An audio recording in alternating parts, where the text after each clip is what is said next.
Hello everyone, welcome back on my YouTube channel. So students, आज की video में हम मोस्ट इम्पॉर्टेंट टॉपिक को डिस्कस करने वाले हैं। सो वीडियो को एंड तक देखना, बिल्कुल भी स्किप मत करना, क्योंकि थंबनेल तो आपने देख ही लिया होगा कि आज का जो टॉपिक है वो क्या है और वो क्यों इम्पोर्टेंट है। ठीक है, सो आप देख सकते हैं मेरे हाथ में मेरी एनसीईआरटी है जो मैं पढ़ा करती थी। इसके अंदर आप देख सकते हैं किस टाइप में अंडरलाइन करती थी जो भी टॉपिक्स हैं, साथ ही में किस तरीके से मैं इसको पढ़ती थी कि मेरे जो है बायोलॉजी में ऑलमोस्ट सारे क्वेश्चन जो है वो सही हो गए थे एंट्रेंस एग्जाम में। ओके, सो आज की वीडियो इतनी इम्पॉर्टेंट है कि आपको अगर कोई भी गवर्नमेंट कॉलेज चाहिए, अच्छा गवर्नमेंट कॉलेज अगर आप चाहते हैं, तो आपको क्या करना होगा, एनसीईआरटी रीडिंग तो अच्छे से करनी होगी। क्योंकि एनसीईआरटी में हर एक पॉइंट, हर एक पैराग्राफ, हर एक डायग्राम जो है वो इम्पोर्टेंट वेटेज रखता है आरयूएचएस एंट्रेंस एग्जाम में। तो आज मैं बताऊंगी आपको एनसीईआरटी किस तरीके से रीड करनी है ताकि आपको ज़्यादा टाइम रीडिंग में ना जाए, साथ ही साथ में आप उसको इस तरीके से याद करें कि आपको जो एनसीईआरटी में लिखा है आपने एक दो बार पढ़ा और आपको याद हो गया कि इस टाइप से यहाँ पे क्या लिखा हुआ था और इसका मतलब क्या था। रटने की ज़रूरत नहीं है, आप समझोगे आपको याद हो जाएगा। ठीक है, और इसको इम्पोर्टेंट इसलिए बोला गया क्योंकि बायोलॉजी एज ए आपका जो सब्जेक्ट था 11th-12th में, तो आपको वैसे भी आता होगा और इम्पोर्टेंट है क्योंकि एग्ज़ाम में इसके अच्छे से क्वेश्चन आ जाते हैं, क्योंकि एक क्वेश्चन एक्स्ट्रा आता है एज़ कम्पेयर टू फिज़िक्स और केमिस्ट्री। तो बायोलॉजी जो है आपको अच्छे से पढ़नी है, क्योंकि अगर मान लो आपके कुछ क्वेश्चंस गलत हो जाते हैं फिजिक्स में या केमिस्ट्री में, लेकिन बायोलॉजी एक ऐसा सब्जेक्ट है जिसको आप अच्छे से बार बार रीडिंग करोगे, रिवीजन करोगे, तो एनसीईआरटी में से आना है तो मोस्टली चांसेस जो हैं आपके जो क्वेश्चंस इंक्रीज होने के चांसेस है, जो कि स्टिक, जो वी कैन से दैट जो आपके सही होंगे। ठीक है, तो वो हम इसमें डिस्कस कर लेते हैं। तो आज की वीडियो में मैं आपको दिखाऊंगी कि मैं मेरी एनसीईआरटी किस तरीके से पढ़ती थी, साथ में उसको किस टाइप से लिखती थी, या शॉर्ट नोट्स आपको बनाने चाहिए या नहीं बनाने चाहिए, या फिर इस टाइप से शॉर्ट नोट्स होते हैं कि ऐसे नहीं है आप नोट्स पढ़ रहे हो, आप पूरा 1 घंटा लगा रहे हो उस चैप्टर को रिवाइज करने में। ठीक है, सो वीडियो को एंड तक देखना। अब मैं आपको एनसीईआरटी जो पिक्चर्स है वो शो करूँगी कि मैंने किस टाइप से इसको पढ़ा था और कैसे मैं इसको पढ़ती थी। ठीक है, और आप भी इसको फॉलो कर सकते हैं। आपको श्योर कहती हूँ मैं कि आपके मार्क्स बढ़ेंगे। ठीक है, सो चलो मैं आपको अपनी एनसीईआरटी दिखाती हूँ कि किस टाइप से मैंने इसको पढ़ा था। ठीक है, सारे मैं आपको सही से बताऊँगी किस टाइप से पढ़नी है। ठीक है, सो जैसे ये कंटेंट आप देख रहे हैं, रिप्रोडक्शन इन ऑर्गेनिज्म, ये सारे जो आपके जो इंडेक्स है, इसमें टोटल 16 चैप्टर हैं, आप देख सकते हैं। लेकिन मोस्टली स्टूडेंट का एक डाउट आता है मेरे पास, वो भी मैं आपका क्लियर कर देती हूँ। वेट अ मिनट, देखो अब होता क्या है ना स्टूडेंट्स, एक इम्पोर्टेंट बात है, मैं आपको यहाँ पे लिख के समझा देती हूँ। ओके, सबसे पहले आप अगर बात करते हैं एंट्रेंस एग्ज़ाम की, ठीक है, एंट्रेंस एग्ज़ाम जो है आपका होने वाला है 2024 के लिए, तो आप जो है सिलेबस को लेकर के ज़्यादा क्या है कंफ्यूज़न में हो। ठीक है, आप पूछ रही हो एनसीईआरटी को ओल्ड वाला टॉपिक पढ़ना है या फिर जो न्यू टॉपिक्स हैं वो पढ़ने हैं।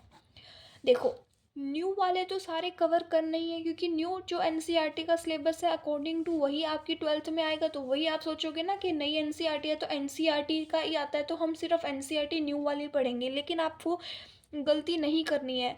आपको ओल्ड वाले के भी क्वेश्चंस कुछ ना कुछ देख लेने हैं, क्योंकि इस पे मेरे पास इतने ज़्यादा कमेंट आ रहे हैं कि दी हमको क्या पुरानी एनसीईआरटी वाले चैप्टर्स को पढ़ना है, क्योंकि वो चैप्टर तो रिमूव हो चुके हैं।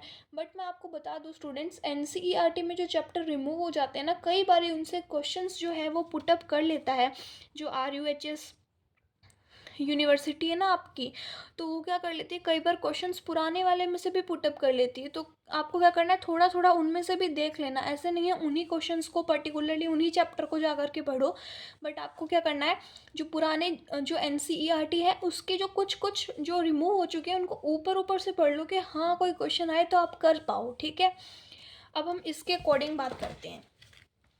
तो सबसे पहले हम सेकेंड चैप्टर इसका देख लेते हैं, जो कि sexual reproduction in flowering plant है, कि मैंने इस चैप्टर को किस तरीके से पढ़ा है और मैं एनसीईआरटी को किस वे में पढ़ती थी। आप देख सकते हो पूरे में मैंने अंडरलाइन कर रखा, पेन लगा रखे हैं, टेबल्स को देख सकते हो, डायग्राम्स को देख सकते हो। तो अभी हम सेकेंड चैप्टर पे चलते हैं। देखो जो सेकंड चैप्टर है, इससे मैं बता देती हूँ किस तरीके से पढ़ना है, ठीक है। सभी चैप्टर का नहीं बताऊँगी, बस आपको बता दूँगी एनसीईआरटी को पढ़ना कैसे थोरोली। आपको एनसीईआरटी की फुल रीडिंग करनी है, हर एक लाइन को पढ़ना है, ठीक है। जो इसमें से इम्पोर्टेंट लगे, क्योंकि कुछ कुछ होते हैं जो इम्पोर्टेंट होते हैं, उसको लिख लेना है साइड में लिख सकते हो। ज़रूरी नहीं आप सोचो कि बुक आपकी गंदी हो रही, बल्कि बुक आपकी गंदी नहीं हो रही, बुक्स में आपको ईजिली याद रहेगा। जब आप कोई कंटेंट पढ़ना चाहोगे, जैसे ये चैप्टर रिवीजन करना चाहोगे, तो आपने अगर ऊपर लिख रखा होगा साइड में, जैसे मैंने यहाँ लिख रखा है, गैमेटोफाइट्स को हैप्लॉइड बॉडी कहते हैं, जिसको एन कहते हैं, सेप्रोफाइट को डाइप्लॉइड कहते हैं, जो कि 2n होता है।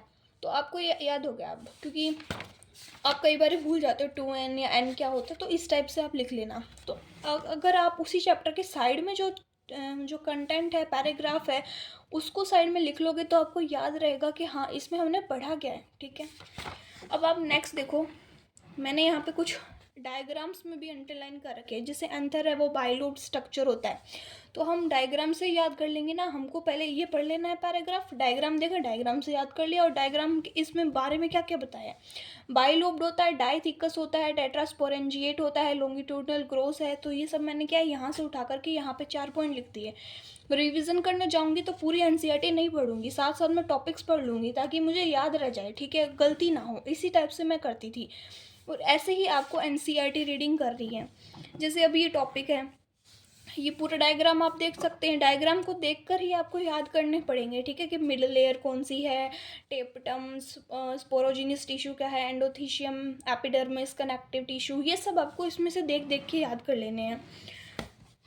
रही बात, कोई भी चैप्टर अगर आप पढ़ते हो तो आपको करना क्या है, जो इसके अंदर मोस्टली जो आप ध्यान से देखना, हर एनसीईआरटी में जो टॉपिक्स भी होते हैं, जो इम्पोर्टेंट होते हैं ना, वो ऐसे थोड़े डार्क बोल्ड लेटर में लिखे हुए होंगे। जैसे एक्साइन है, एंटाइन है, तो इनको देखो ध्यान से, ही क्या कहना चाह रहे हैं और क्या है इस पे पॉइंट्स है, तो आप उससे भी याद कर सकते हो। और आप ऐसे भी कर सकते हो, जैसे आपने इस चैप्टर को पढ़ा, इस चैप्टर को पढ़ लिया, पॉइंट बना के लिखते जाओ। जैसे माइक्रोस्पोरेंजियम, ठीक है, माइक्रोस्पोरोजेनेसिस लिख लिया सबसे पहले, कि माइक्रोस्पोर का फॉर्मेशन कैसा होगा, जैसे यहाँ पे ये पॉइंट लिखा हुआ है। उसके बाद लिखा हुआ है माइक्रोस्पोर टेट्राड, उसके बाद लिखा हुआ है पोलन ग्रेन, एक्साइन, ठीक है, इंटाइन, एट्सेट्रा। इस टाइप से आपने लिख लिया। जब आप इसके रिवीजन करो ना, तो ये छोटा सा एक पर्ची निकालना, जो भी आपने जहाँ पे भी इसको लिखा हो, ठीक है, और देखना माइक्रोस्पोरोजेनेसिस क्या होता है, माइक्रोस्पोर का फॉर्मेशन। फिर उसके बाद है माइक्रोस्पोर टेट्राड, क्या होता है, 4 सेल के क्लस्टर्स होते हैं, ठीक है। उसके बाद पोलन ग्रेन क्या होता है, एंटाइन, एक्साइन। ये आपके रिवीजन का फॉर्म होना चाहिए। जो इंपॉर्टेंट टॉपिक्स है वो भी लिख लो, और रिवीजन करते टाइम फिर बाद में जाकर को एनसीईआरटी को 1-2 बार एनसीईआरटी की फुल रीडिंग लेनी है। उसके बाद एनसीईआरटी की फुल रीडिंग आपको नहीं लेनी है। उसके बाद एनसीईआरटी को जो है, आपको पॉइंट्स जो आपने बनाए हैं उसको रिवाइज करना। आई थिंक इट्स क्लियर, ठीक है। तो अब आप देख सकते हैं, जैसे मैंने यहाँ पे भी लिख रखा है कि यहाँ पे क्या क्या लिखा हुआ है। राइस और वीट जो है 30 मिनट्स में कर लेते हैं अपना, जो है यहाँ पे एक टॉपिक है, वैलिडिटी जो है लूज़ कर देते हैं, रोजेसी, ये सब यहाँ पे लिखा हुआ है, ठीक है। डायग्राम्स में जितना हो सके डायग्राम्स में अच्छे से सोचो। अब देखो यहाँ पे ना, इस पैराग्राफ में लिखा हुआ है कि एग्जाम्पल्स क्या है। तो एग्जाम्पल जो है आप यहाँ लिख लोगे तो पूरा पैराग्राफ आपको याद हो जाएगा, साथ ही में आपको इसका जो डायग्राम है वो भी याद हो जाएगा। जैसे ये डायग्राम है, इसमें क्या होता है, सिनकार्पस होता है, या फिर दूसरा इसके अंदर जो होता है वो 2 ऑप्शंस आएंगे आपको। तो यहाँ पे सिनकार्पस या मेटाकार्पस, ये टाइप के जो है एपोकार्पस, ये लिखने होंगे। तो अगर आपने डायग्राम्स को देखा होगा तो आपको ज़्यादा ईजी याद रहेगा, क्योंकि आपको पता है हम कोई भी चीज़ को ऐसे डायग्राम फॉर्म में देखते हैं, वो हमें लंबे समय तक याद रहती है, एज़ कम्पेयर टू हम कोई चीज़ को ऐसे ही थोरली रीड कर रहे हैं, ठीक है। तो ये हैबिस्कस का आपको याद रह जाएगा कि हैबिस्कस का एग्जांपल था पॉपी प्लांट, मिचेलिया, एंट्रोपस ओव्यूल। तो ये आपको याद रहेगा, ये वैसे भी बहुत इंपॉर्टेंट है। तो आई होप आपको ये समझ आ रहा है कि आपको इसको किस तरीके से पढ़ना है, ठीक है। पढ़ लिया। अब जैसे कुछ चीज़ें जो मैं पूरा एनसीईआरटी में नहीं लिख सकती थी, वो उसके मैंने ऐसे छोटी छोटी चिट्स बना रखी थी कि मैं उस पर ही लिख लेती थी। जैसे इसमें हमने पढ़ा है ऑर्गेनिज्म में, ऑर्गेनिज्म जो है 2n है, मतलब कि डिप्लॉयड है, उसमें मियोसिस हुआ, गैमेट्स बने एंड गैमेट्स से जाइगोट बना, जाइगोट से एम्ब्रियो, वापस से ऑर्गेनिज्म, तो साइकिल स्टार्ट होती रहेगी। तो एक पॉइंट पे लिख लिया, याद रह गया, बार बार एनसीईआरटी की लाइन पढ़ने की जरूरत नहीं है, आपको ऐसे छोटी छोटी चिट्स बनाकर एनसीईआरटी में ही रखनी है, ना कि बाहर इससे निकालनी है, ठीक है। जैसे मैंने यहाँ पे भी लिख रखा है, आप देख सकते हो, मैंने छोटे छोटे ऐसे टॉपिक बनाए। इस पूरे पेज में जितने भी एग्जाम्पल्स हैं, क्यों होते हैं, कैसे होते हैं, वो सब मैंने यहाँ लिख लिया, आप देख सकते हो। नंबर ऑफ ओव्यूल जो है सीड 1 है 2 है, मतलब अगर एक ही ओव्यूल है तो व्हीट उसका एग्जाम्पल है, राइस है, मैंगो है, इस टाइप से पढ़ लिया। सीड में देखा तो जो बहुत सारे सीड है, मतलब ओव्यूल मतलब बहुत सारे हैं, मतलब नंबर ऑफ ओव्यूल्स हो गए तो मैनी, तो पपाया में बहुत सारे होते हैं। और आपको ऐसे नहीं है रट्टा मारना है यार पपाया में बहुत होते हैं, ये होते हैं, आप देखो यार जो पपीता होता है उसमें कितने सारे सीड होते हैं ना, बहुत सारे होते हैं, आप खाते हो तो पता चल जाता है। वाटरमेलन में कितने सारे होते हैं, तो इस टाइप से आप पता चल जाएगा कि नंबर ऑफ ओव्यूल्स वगैरह तो रटने की भी ज़रूरत नहीं होगी, बस एक बार आप इसको याद रखने के लिए यहाँ पे साइड में लिख लेना, ठीक है। ऐसे ही फॉल्स फ्रूट किसे कहते हैं, पैरिस्पम के एग्जाम्पल क्या है, पार्थिनोकार्पिक सीड जो है उसके एग्जाम्पल, एपमॉक्सिक फ्रूट जो है उसके एग्जाम्पल। तो मैंने सब कुछ A to Z इस छोटे से चिट में लिख लिया और मेरे को ये याद रहता था ऑलमोस्ट हर टाइम पे। अब जैसे ये टॉपिक है यहाँ पर एक डबल फर्टिलाइजेशन वाला, डबल फर्टिलाइजेशन पे इंपॉर्टेंट क्वेश्चन आते हैं। तो पहले ये जो पेंसिल से लिखे हुए हैं बहुत पहले के लिखे हुए हैं मेरे, तो मैं आपको बता देती हूँ जैसे डबल फर्टिलाइजेशन क्या होता है। तो मैंने यहाँ लिख लिया पूरे में कि ये होता है डबल फर्टिलाइजेशन। 2 इसके अंदर होता है, एक इसमें एग सेल होती है, एक इसमें पोलर न्यूक्लियाई होती है जो कि सेंटर पे लोकेटेड होती है। जो एग सेल और न्यूक्लियस मिलकर सिनगेमी करते हैं, सिनगेमी से 2n बनता है, मतलब जाइगोट बनता है। जाइगोट से क्या होता है, जाइगोट मतलब 2n हो गया। ऐसे ही इस तरफ एक साइकिल चल रही है, उसमें क्या होगा, तो जो पोलर न्यूक्लियाई, आपने ये चैप्टर पढ़ा होगा तो आपको अच्छे से समझ आ जाएगा। तो वैसे ही सेंट्रल सेल पे जाएंगी, 3pn यहाँ पर होगा primary endosperm cell, then triple fusion होगा। तो ट्रिपल फ्यूज़न और 2n का जो जाइगोट है मिलकर क्या बनाएंगे, 2 टाइप के फ्यूज़न बना रहे हैं, क्योंकि यहाँ पे एक तो ट्रिपल फ्यूज़न वाला हो रहा है, क्योंकि यहाँ पे 3n आई थी और यहाँ पे 2n आया, तो दोनों मिलके क्या बना दिया, डबल फर्टिलाइजेशन हो गया ना, एक सिंगेमी हो गया, एक ट्रिपल फ्यूजन, तो 2 बार फर्टिलाइजेशन हुआ, सो इसको हमने डबल फर्टिलाइजेशन किया। अब मैं बार बार जब भी रीडिंग करूँगी तो इसको ऐसे थोड़ी ना पढ़ूंगी यार डबल फर्टिलाइजेशन क्या होता है मेरे को याद नहीं आ रहा, फिर मैं पढ़ूंगी after entering one of the synergid the pollen tube release the 2 gametes etcetera etcetera. तो आपको ज़रूरी नहीं है, आपने इसमें लिख लिया इतना सा आपको याद रहेगा। तो इस टाइप के नोट्स बनाने हैं, ना कि पूरा एनसीईआरटी वाइज एक पेज पे ये लिखा है फिर ये लिखा, एनसीईआरटी को छाप दिया नोट्स में। Notes means easy way of revision, not to copy the all the text of the NCERT book. Okay, so I think आप इसको समझ गए होंगे।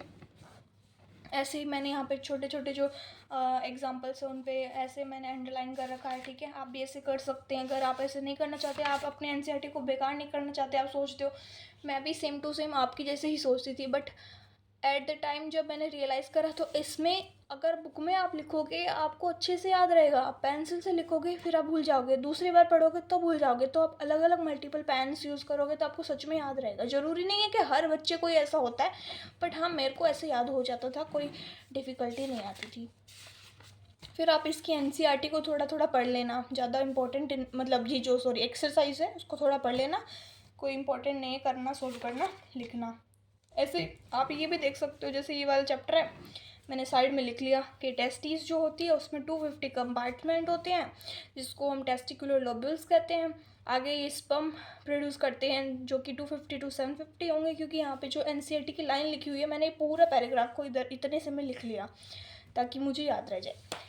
एक और इम्पॉर्टेंट बात बताती हूँ, हर चैप्टर को अगर आप पढ़ोगे थोड़ा टाइम स्टार्टिंग में लगेगा। अगर आप पहली बार कोई चैप्टर पढ़ोगे तो आपको थोड़ा सा टाइम लगेगा उस चैप्टर को पढ़ने में। मान लो ये वाला जो पैराग्राफ है आपको लगेगा यार इसमें क्या क्वेश्चन आएगा, ये तो छोटा सा पैराग्राफ है, इसमें कुछ इंपॉर्टेंट ही नहीं है, टॉपिक्स तो इंपॉर्टेंट यहाँ से स्टार्ट होते हैं, बट नहीं, ये भी आता है। देखो मैं आपको पढ़ना भी सिखाती हूँ एनसीईआरटी को किस तरीके से पढ़ना है, ऐसा नहीं कि कुछ भी पढ़ लिया। देखो reproductive events in human includes formation of gamete, सबसे पहले गैमेट का बनना, फिर इंसेमिनेशन होना, फर्टिलाइजेशन, इम्प्लांटेशन, गेस्टेशन, पार्चुरेशन, ये सब होता है। तो मैंने इसको क्या किया, यहाँ लिख लिया, तो याद रहेगा। गैमेटोजेनेसिस का मतलब क्या होता है, गैमेट्स का फॉर्मेशन, इंसेमिनेशन, फर्टिलाइजेशन।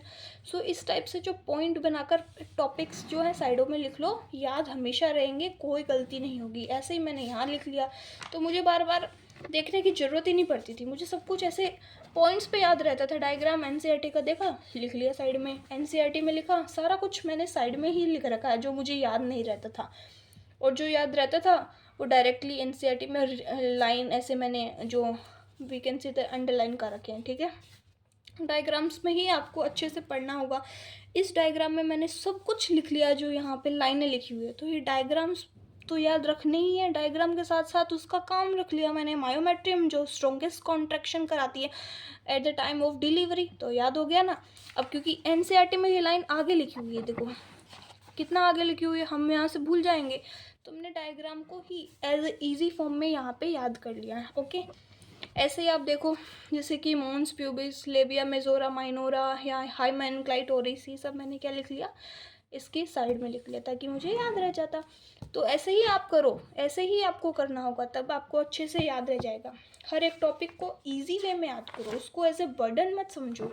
ये देखो, आप देख सकते हो किस टाइप से मैं पढ़ा करती थी, तो आप भी इसी टाइप से पढ़ो, इसको अच्छे से कंप्लीट करो, अच्छा टाइम दो अपने आप को। साथ ही में एनसीईआरटी को भी स्टार्टिंग में थोड़ा टाइम लगेगा, उसके बाद सब इजी हो जाएगा, कुछ हार्ड नहीं होता है, सब कुछ इजी हो जाता है।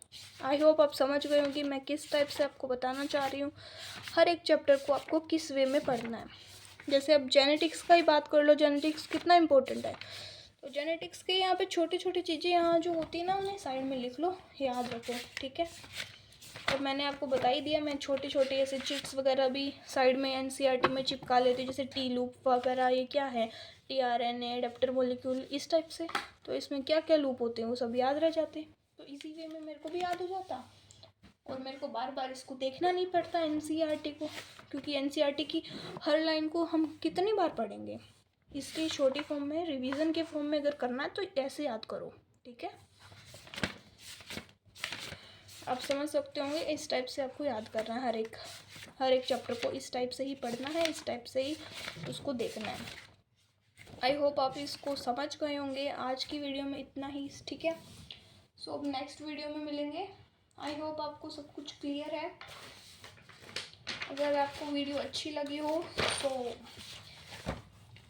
ओके, वीडियो अच्छी लगी हो तो प्लीज़ लाइक कर देना, शेयर कर देना, ओके, और सब्सक्राइब भी कर देना यार। Okay, so thank you so much everyone, thank you.